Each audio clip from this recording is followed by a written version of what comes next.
Good day, ma'am. I am Nanya Rose Moncayo, student nurse for today. May I verify your name and birth date? Raisa Marasigan. Raisa Marasigan. January Okay.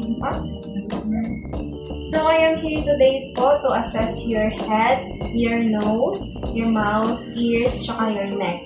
So, before I proceed po, ma'am, ano po bang preferred language niyo po? Tagalog. Tagalog. Okay. First po is your head and face po. Ang gagawin po natin is ipapalpate po natin yung skull nyo, tsaka yung yung scalp nyo po. Para titignan natin kung may bukol po ba. Tsaka po sa face natin po, titignan natin yung symmetry, yung facial movements nyo po. Tsaka next naman sa ears, titignan natin kung may lesion pa. And sa neck naman po, dito, titignan natin kung may bukol po or titignan natin yung trachea nyo, yung thyroid nyo po, tsaka kung may problema po ba. So, mag-start na po tayo. First po, mag-hygiene muna. Po yung curtain for your privacy. Then, mag-gloves po for your safety. Tayo magsimula po. Tatanungin ko po muna kayo sa family history niyo po.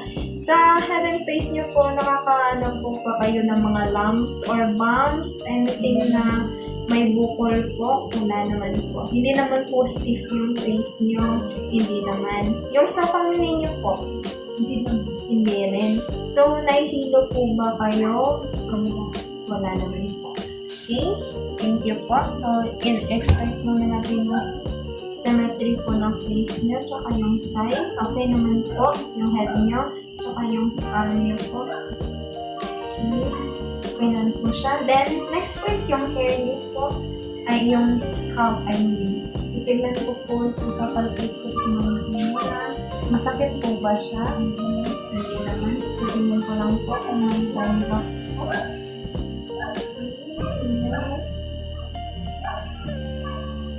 Wala naman po. Okay. And, okay po yung symmetry nyo, tsaka yung shape po, okay din. Just pag-palpate ko naman po, wala naman po ako nakitang nodules or masses or anything na may depressions po. Then, the next po is, pwede nyo po bang itaas yung eyebrows nyo, tsaka i-frown po. Okay, tsaka i-blink nyo po yung eyes nyo. Close po yung tightly close, okay. Then, smile po yung repeat. Okay. Then, puff your cheeks po. Okay naman po siya. So, next naman po is titignan ko po yung eyes nyo kung may hollow po ba siya, tsaka yung color nyo po. Okay, so, pinkish naman po yung color niya, tsaka wala rin naman po ako nakita anything. So, okay na po siya. Sunod naman po is yung ears niyo po. Sa history niyo po, may hearing loss po ba yung family niyo? Or sa mom ko po? Sa mom niyo po. Ano pong dahilan ng hearing loss niyo po? Ever since po po siya sa second level. So nagsimula po ng second level niyo.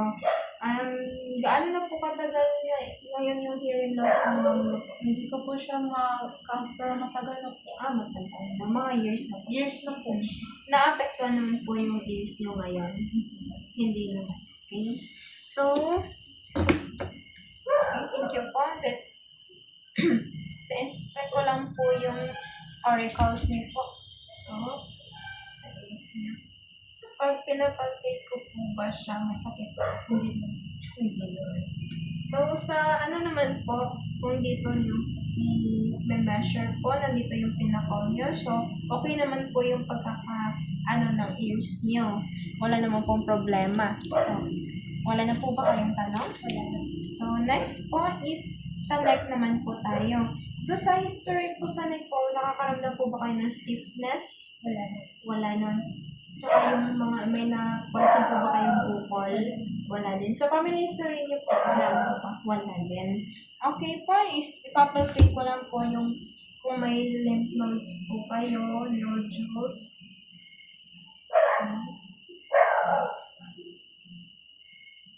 Okay, wala naman po. So, next po natin gagawin is ipalpate po yung trachea nyo.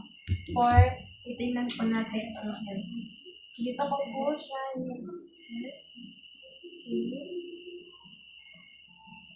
So, yung trachea nyo naman po is nasa midline po siya. Wala naman po problema. Hindi naman po siya tabingi or anything. So, next po is yung thyroid gland nyo. So, pwede po bang yung try mag-swallow? Titignan ko lang po yung movement ng okay. So, okay naman po yung pag-swallow. Ay, pag ano lang, ay okay naman po yung thyroid nyo. So sa neck nyo po, wala din pong problema. Anything. So, you're good with that. Then, the last one naman po is yung mouth nyo.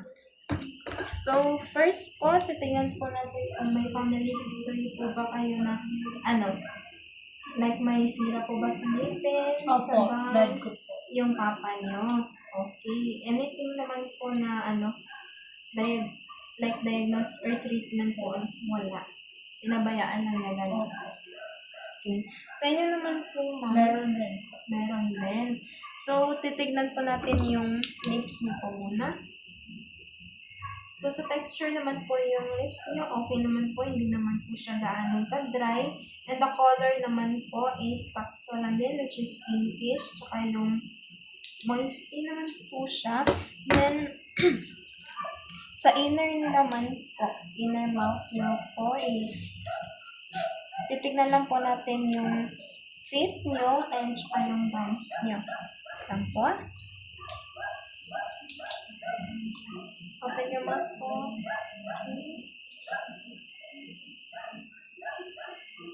So, yung gums niyo po is pinkish naman po siya, walang problema. Pero yung teeth niyo po, meron po siyang mga rotten teeth. Tsaka, yan. Okay, pwede na po bang ilabas yung tongue niyo po? Titingnan ko lang po yung texture ng tongue niyo. Pwede niyo po bang itaas yung tongue? Okay, veiny naman po yung tongue niyo. Tsaka pinkish po siya. And the texture is all good naman po kasi naman-moist po siya. Then yung tapos, niyo po. Ayan.